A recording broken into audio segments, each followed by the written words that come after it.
E aí, pessoal, beleza? Eu sou o Thales. Eu sou o Rafael.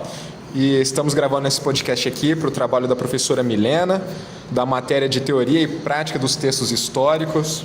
E decidimos fazer um trabalho relacionado com um jornal de Ribeirão Preto chamado Diário da Manhã, mais especificamente das colunas que eram publicadas nesse jornal no ano de 1941.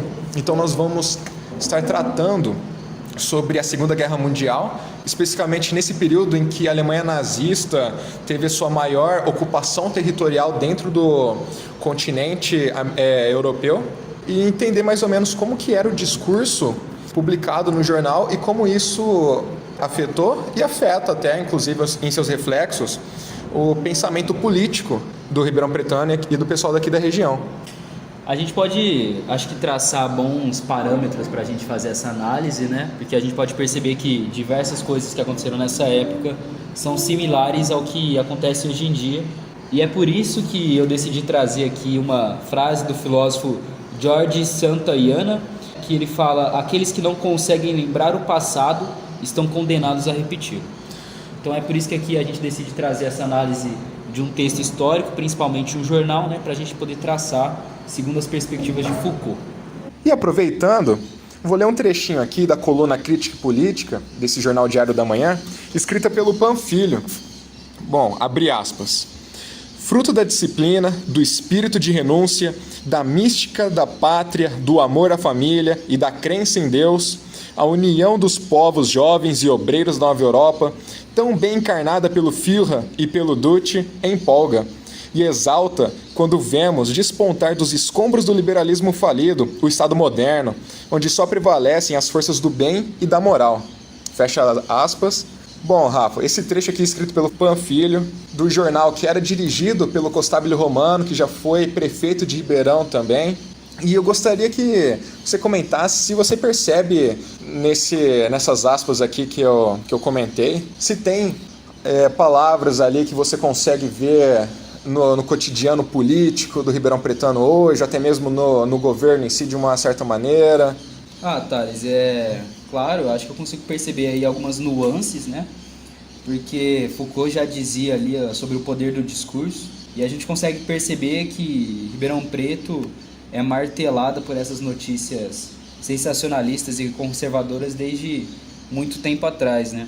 É porque eu acho exatamente isso, né, Thales? Que isso reflete muito bem a atual conjuntura do Colégio Eleitoral de Ribeirão Preto, que a gente percebe que é um colégio eleitoral muito conservador, né? Bem voltado ali para a direita, e a gente consegue perceber principalmente ali que essas notícias que correram aqui na cidade influenciam muito a mente dos antigos ribeirão-pretanos, que acabam passando para os seus filhos essas visões conservadoras e se perpetua ali um ciclo, né? E isso enfim, de forma continuada, e é o próprio poder do discurso, né? Uhum. Porque eles estão ali justamente exaltando, né, sensacionalizando o poder alemão, o Reich alemão, o apoio da Itália, né, com Mussolini, com Hitler ali na Alemanha. Sim. Então a gente consegue perceber que mesmo o Terceiro Reich no seu auge, tendo aquelas políticas antissemitas, genocidas, os jornais, eles, aqui no Brasil, principalmente Ribeirão Preto, que é o foco da nossa análise, continua ali exaltando esse tipo de poder. É interessante, né? O que você acha sobre?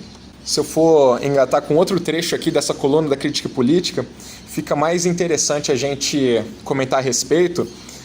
Vou abrir aspas de novo aqui no trecho do Panfilho, que fala o seguinte: desde as costas ocidentais da Europa, onde agora a França de Pétain interpreta também um novo e vibrante padrão de vida nacional, até as fronteiras da União Soviética, contra as quais Hitler lança os seus Panzerdivisionen, uma única e exclusiva aspiração se faz sentir: riscar da face da terra o comunismo judaico de Stalin. Então, Rafa, é bem interessante esse posicionamento aqui do jornal de Ribeirão Preto, em que a gente percebe até no começo aqui do discurso do Panfilho, quando ele cita a França de Pétain, que agora ela parece estar começando a caminhar junto com a Alemanha, é para fazer válido, já que como Ribeirão bebeu da Belle Époque, da cultura francesa, era para ver agora, tipo, nossa, se a França estava se desvirtuando, saindo do caminho, agora com essa questão nova, civilizatória alemã, Então eles estão recuperando novamente bom valor, a boa moral, e junto agora com os nazistas vai extirpar, né, vai riscar da face da terra o comunismo judaico. Então a gente percebe aí, até mesmo nessa questão do discurso contra o comunismo, como a gente consegue perceber nos dias de hoje também, não só nos dias de hoje, mas como o Ribeirão Pretano ele sempre foi um pensador político mais conservador. Isso se aplica às prefeituras, também no modo geral nas eleições para presidente. E o que você acha mais a respeito disso, Raul? Bom, Thales, eu acho que é exatamente isso mesmo que a gente tinha comentado, né? Porque a gente consegue perceber aí uma clara tendência ao fascismo, porque o próprio autor, o Panfilho, ele diz aí riscar o comunismo judaico, né?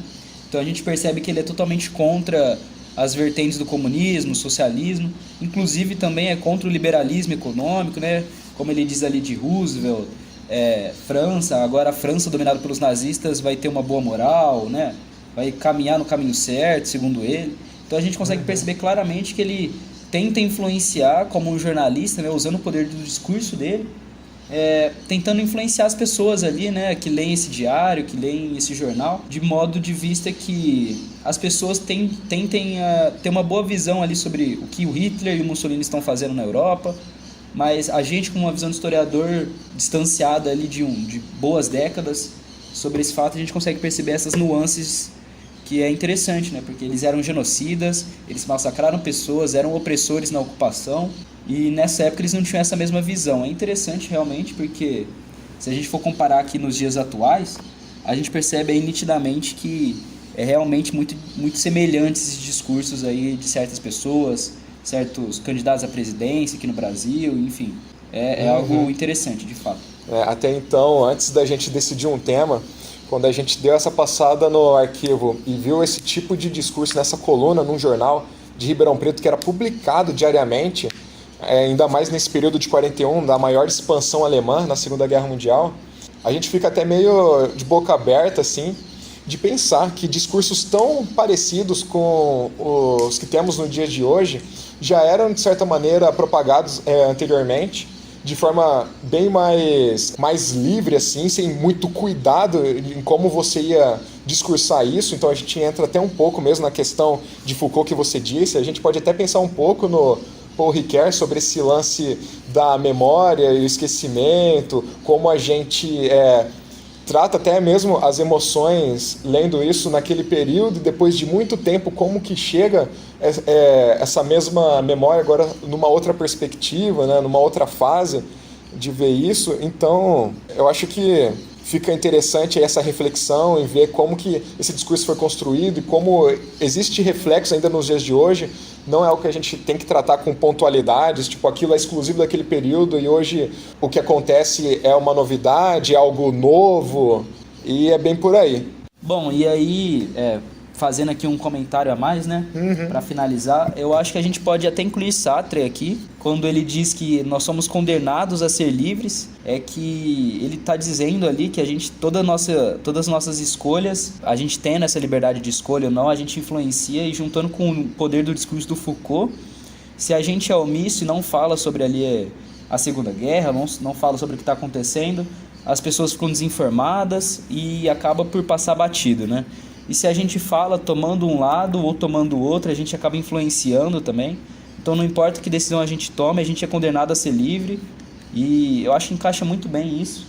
E como você bem disse, é impressionante a similaridade dos discursos desde da década de 40 até agora. Lembrando que isso não acontecia só aqui em Ribeirão Preto, era em âmbito nacional, né? Getúlio Vargas ali no poder. Mas de fato eu acho que é uma análise muito interessante aqui. Tem muito mais coisa para ver e para estudar, e eu convido aqui todos que estão vendo esse podcast a pesquisar um pouquinho mais sobre o tema, porque é algo realmente interessante. Enfim, é isso. Eu desejo uma boa noite para todos que estão ouvindo esse podcast. Se cuidem. É isso aí. Valeu, pessoal. Tamo junto.